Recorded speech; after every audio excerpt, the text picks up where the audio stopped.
नमस्कार दोस्तों, जय जोहार। मैं कौशल तिवारी और बिहनिया संझा में आपका स्वागत है।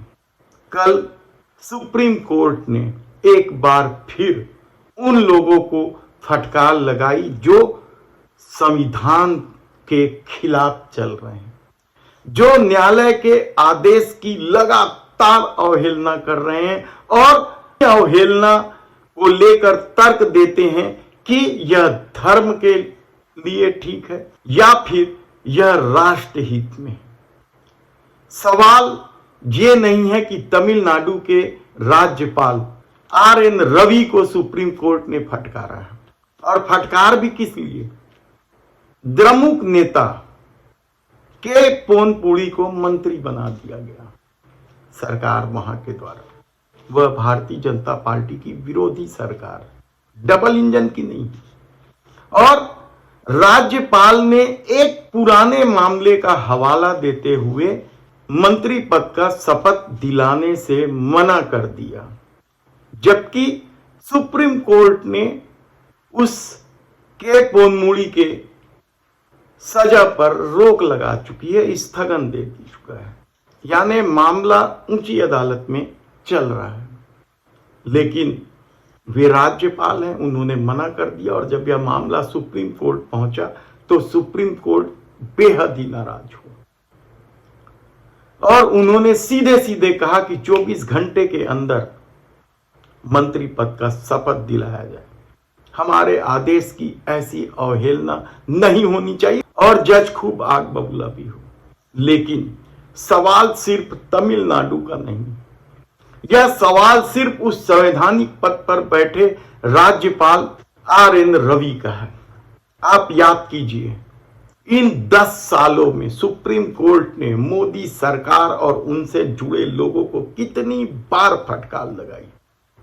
हालांकि इस फटकार के बाद सोशल मीडिया में यह बात जोर शोर से उठ रहा है कि लातों के भूत बातों से नहीं मानते। लेकिन हम फिर बता दें कि हम लोकतंत्र में किसी भी तरह की हिंसा की वकालत नहीं करते, और इसलिए हमने गौरव भाटिया की जब नोएडा के कोर्ट में पिटाई हुई उसे भी नहीं दिखाया।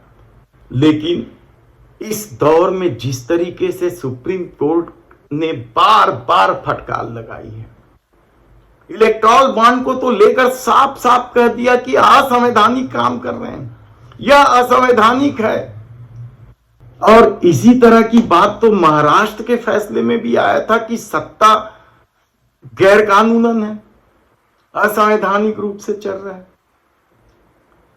और यही नहीं, पेगासस के मामले में याद कीजिए आप, भले ही फैसला मोदी सत्ता के पास गया हो या उनके हक में गया हो कि यह राष्ट्रहित का मामला था, लेकिन नोटबंदी को भी याद कीजिए, किस तरह से फटकार लगाई थी सुप्रीम कोर्ट। जोशी मठ के मामले में भी तो फटकार मिली थी कि क्या हो रहा है, किस तरीके से प्राकृतिक आपदाओं को बुलावा दिया जा रहा है। और चंडीगढ़ के मेयर चुनाव को कोई कैसे भूल सकता है कि किस हद तक जाकर संविधान के विरुद्ध काम कर रही है सत्ता, किस हद तक जाकर सुप्रीम कोर्ट की अवहेलना कर रही है। इलेक्टोरल बॉन्ड यानी चुनावी बॉन्ड के बारे में सुप्रीम कोर्ट को कितनी बार सुनवाई करना पड़ा। SBI को जब कड़ी फटकार लगी, उसके बाद उसने कल 21 मार्च को सूची सौंपी। यानी सुप्रीम कोर्ट का भी नहीं सुना जाएगा और मनमाने ढंग से असंवैधानिक काम किया जाएगा, तब जनता का गुस्सा स्वाभाविक तो है। लेकिन हम फिर कह देते हैं कि लोकतंत्र में हम किसी भी तरह की हिंसा की वकालत नहीं करते, बल्कि निंदा करते। तब सवाल यह है कि आखिर मोदी सत्ता या उनसे जुड़े लोग या अपने को कट्टर हिंदूवादी बताने वाले लोग कब सुधरेंगे? क्या देश को इसी तरीके से हकाला जाएगा?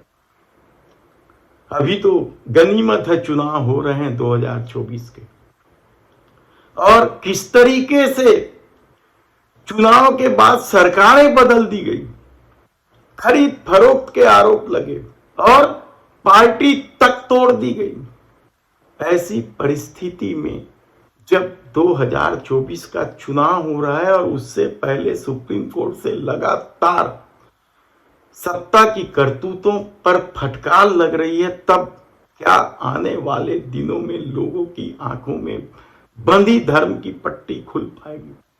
कितने ही मामले हैं, हमने कल ही बताया कि किस तरीके से इलेक्टोरल बॉन्ड से उन दवा कंपनियों से भी चंदा वसूल कर उन्हें क्लीन चिट दे दिया गया, उनकी जांच रोक दी गई। जो लोग जहर बेच रहे थे, जहर यानी मानक स्तर से भी नीचे के स्तर की घटिया दवाइयां बेच रहे थे या नकली दवाइयां बेच लोगों की जान जोखिम में डाल रहे थे और चंदा चाहिए था।